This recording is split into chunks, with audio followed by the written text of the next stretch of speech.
وَمِنَ النَّاسِ مَن يَقُولُ آمَنَّا بِاللَّهِ وَبِالْيَوْمِ الْآخِرِ وَمَا هُم بِمُؤْمِنِينَ۔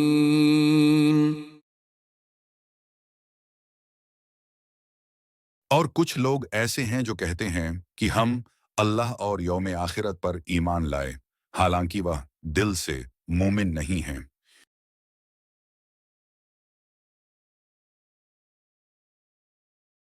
یہ آیت ان منافقین کے بارے میں نازل ہوئی ہے جو زبان سے تو ایمان کا دعویٰ کرتے تھے لیکن دل سے مومن نہیں تھے۔ یہ لوگ ظاہر میں مسلمانوں کے ساتھ ہوتے تھے لیکن دل میں ایمان کی حقیقت نہیں رکھتے تھے اور مسلمانوں کے خلاف سازشوں میں ملوث ہوتے تھے۔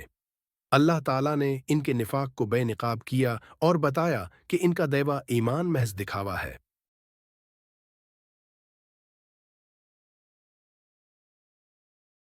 یہاں ان لوگوں کا ذکر ہے جو صرف زبان سے دعویٰ کرتے ہیں کہ وہ ایمان لائے ہیں، لیکن ان کے دلوں میں ایمان نہیں ہوتا۔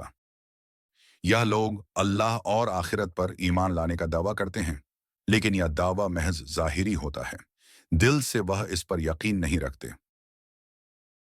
اللہ تعالیٰ ان کے جھوٹے دعوے کو واضح کرتا ہے کہ یہ لوگ حقیقت میں مومن نہیں ہیں۔ ان کا ایمان صرف زبان تک محدود ہے، دل میں ان کے نفاق اور کفر چھپا ہوا ہے۔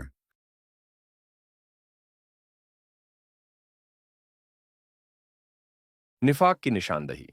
یہ آیت واضح کرتی ہے کہ اللہ تعالیٰ دلوں کے حال سے واقف ہے، اور منافقین جو اپنے ایمان کو چھپاتے ہیں اللہ کے سامنے بے نقاب ہیں۔ ایمان کا اصل معیار، ایمان صرف زبان کا دعویٰ نہیں بلکہ دل سے اللہ اور آخرت پر کامل یقین ہونا ضروری ہے۔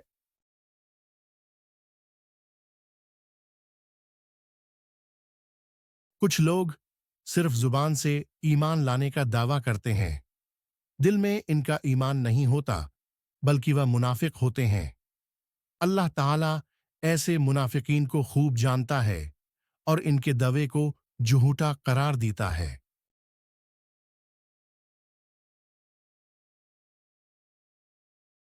درخت کی مثال، جیسے ایک درخت اوپر سے ہرا بھرا اور خوبصورت نظر آئے لیکن اس کی جڑیں اندر سے کمزور ہوں، وہ زیادہ دیر تک قائم نہیں رہ سکتا۔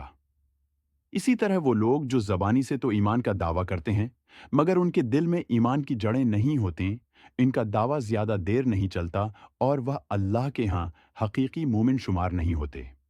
پانی کی سطح کی مثال، پانی کی سطح پر تیرتا ہوا کچرا اوپر سے صاف پانی کے ساتھ دھوکہ دے سکتا ہے لیکن حقیقت میں نیچے کچھ اور ہوتا ہے۔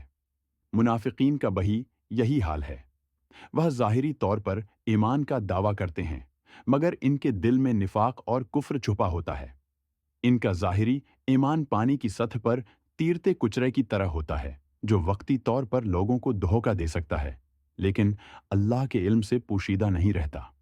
دو چہروں والے انسان کی مثال، جیسے کوئی انسان بیک وقت دو چہرے نہیں رکھ سکتا، اسی طرح ایمان اور نفاق ایک دل میں ایک ساتھ نہیں چل سکتے۔ منافقین ظاہری طور پر ایمان کا دعویٰ کرتے ہیں مگر ان کا دل نفاق سے بھرا ہوتا ہے۔ ان کا یہ دوگلا پن انہیں حقیقی مومن نہیں بننے دیتا اور اللہ کے سامنے ان کی حقیقت کھل جاتی ہے۔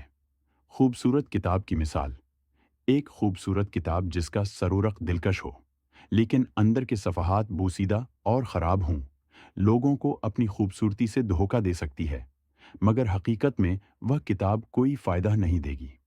اسی طرح منافقین کا ایمان صرف ظاہری خوبصورتی ہے، دل میں وہ اللہ اور آخرت پر یقین نہیں رکھتے اور ان کا یہ جھوٹا دعویٰ انہیں اللہ کے سامنے کامیاب نہیں بنا سکتا۔ ادھورا پل کی مثال، جیسے ایک پل بظاہر مضبوط دکھائی دے لیکن درمیان سے ٹوٹا ہوا ہو، وہ پل کسی کو منزل تک نہیں پہنچا سکتا۔ اسی طرح منافقین کا ایمان بظاہر تو مکمل لگتا ہے لیکن دل میں نفاق اور شک کے ساتھ ان کا یہ ایمان انہیں آخرت کی کامیابی تک نہیں لے جا سکتا۔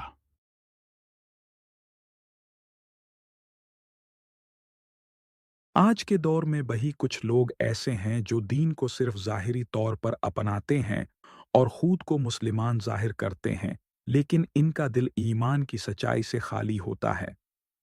یہ آیت ہمیں اس بات کا درس دیتی ہے کہ ایمان محض زبانی دعویٰ کا نام نہیں